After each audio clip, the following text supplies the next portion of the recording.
naming manalo sa mga bidding, may mga opisyal mula sa DPWs ang lumalapit sa amin para humingi at kumuha ng bahagi niya sa halaga ng proyekto. Ang hinihingi nilang porsyento ay hindi bababa sa 10% at umaabot pa sa 25% na naging kondisyon upang hindi maipit ang implementasyon ng kontrata. Ito ay binibigay namin sa kanila ng cash. Ang bawat transaksyon ay may karampatang voucher at ledger na nagsasaad ng mga araw at kung kailan nila ito natanggap.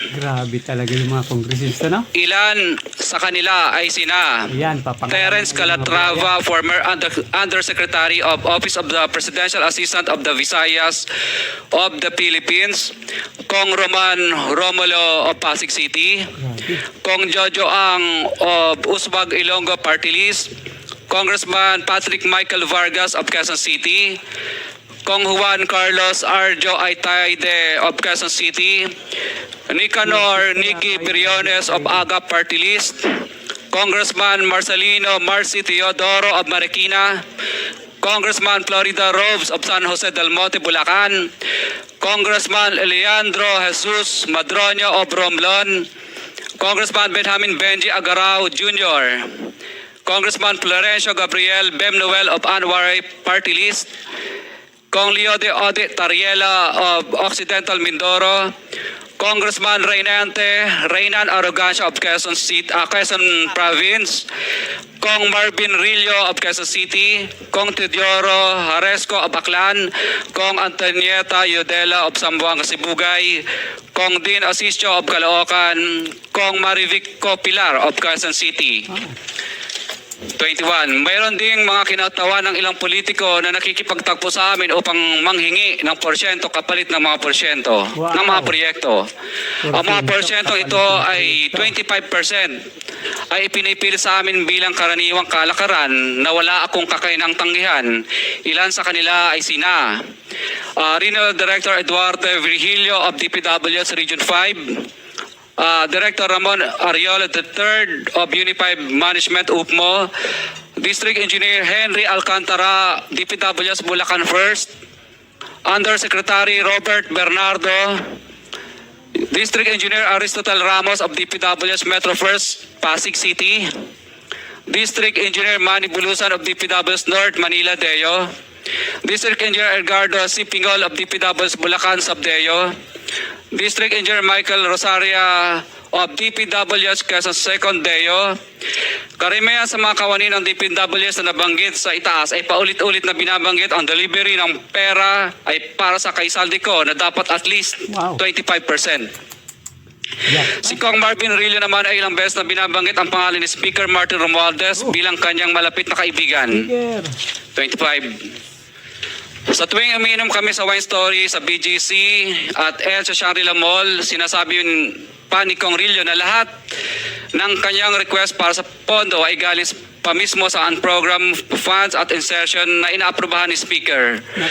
Ang tao ni Marvin Rillo na si Bogs Magalong ang pumupunta sa amin para kunin ang pera sa aming opisina o sa Wine Story. Si Kong Jojo Ang naman, lagi ring binabanggit sa lahat ng project sa kanya ay papondo ni Speaker at ni Saldico.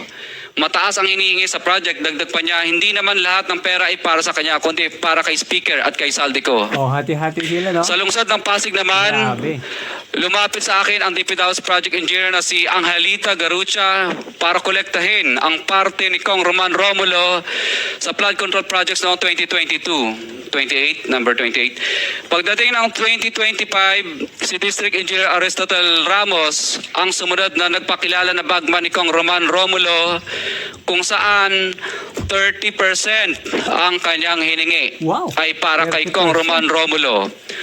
Sinabihan ko kay D.E. Ramos na masyado namang mataas, ngunit sinabi niya na walang magagawa dito dahil pondo ito galing sa unprogram funds at insertion galing sa taas. Sa ilang pagkakataon, ang mga politiko na personal na inabutan ng halaga ayon sa hinihingi nilang porsyento mula sa proyekto. Ang pagbabayad na ito ay hindi naman kagustuhan kundi isang hakbang na ginawa namin dahil sa matinding panggigipit.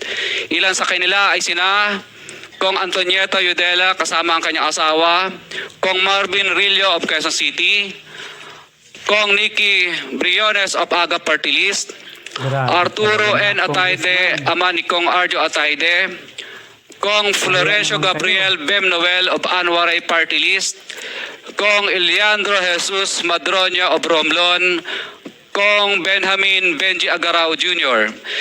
Bagamat naging matinding pagsubok ang kabawasan ng pondo na nakalaan sa proyekto, pilit at matapat naming sinusunod ang bawat espesifikasyon na nakasaad sa Program of Works na nakasaad sa proyekto ng DPWH. Nakakasiguro kami na nagawa namin ng maayos at matapat ang bahagi o phase ng proyekto na na-award sa amin. Sa katunayan, hindi kami mababayaran ng DPWH kung hindi ito dumaan at pumasa sa maraming material testing na naaayon sa design ng DPWH. Diba? Ina-assess at ini-inspect ng DPWH ang bawat proyekto base sa natapos na parte o accomplishment. Napilitan kami na i-absorb ang kabawasan na ito na nagdudulot ng maliit na kita o pagkalugi sa ilang projects. Para makabawi, dinadamihan na lang namin ang partisipasyon sa mga projects. Taliwas sa mga lumalabas na may mga impormasyon sa publiko, hindi kailanman kami gumawa ng ghost projects. At masugid kami nag-i-inspect sa lahat ng aming mga natapos na projects. Handa po kaming tumistigo ng walang pilit at kusang loob bilang state witness Very good. at sabihin ang lahat ng nangyayaring katiwalaan ng Kamara, DPWH at iba pang mga kawani ng gobyerno upang gawin ang tama. Gawin nyo talaga, maging state witness. Kami ay lubos na humihingi ng tulong sa Senate Blue Ribbon Committee na pinamumunuan ng buting Chairman Senator Dante Marcoleta at kay President Bongbong Marcos para sa proteksyon at seguridad ng aming pamilya. Ang salaysay na ito ay kusang loob namin ginawa at walang sino mang pumilit na gawin ito. Sa katotohanan ng lahat ay nilagdaan namin ang salaysay na ito ng kusang loob at walang pumipilit. Sign, Pacifico of Vizcaya, nagsasalaysay. Ayan. Grabe ano? Mga congressman, mahiya naman kayo. Grabe, kaya ganyan yung mga kontraktor. Dahil sa kagagawan din ninyo. 30%, 25%. Baka sobra pa dyan, baka umabot pa ng 40% na pupunta sa inyo. Grabe. Para sana yun sa mga mamamayan. Pero, kinakain lang ninyo, ninanakaw lang ninyo. Tapos gigipitin nyo yung mga kontraktor ngayon. Hindi sa kinakampihan ko yung mga kontraktor. Pero, kanino ba yung nagsimula? Sino yung punot dulo ng kurakutan na yan? Diba? Kung hindi ninyo binabawasan ng mga porsyento, yung mga kontrata ng mga kontraktor, hindi yan magkakaroon ng mga ghost project, yung mga substandard project. Nagagawa sana nila ng maayos. Kaya lang, masyado kayong gahaman sa kwarta. Grabe. Nakakapanginig ng ng laman. Hindi kayo na kontento diyan sa mga pera na mayroon kayo. Sweldo ninyo. Grabe naman mga congressman. Mr. President.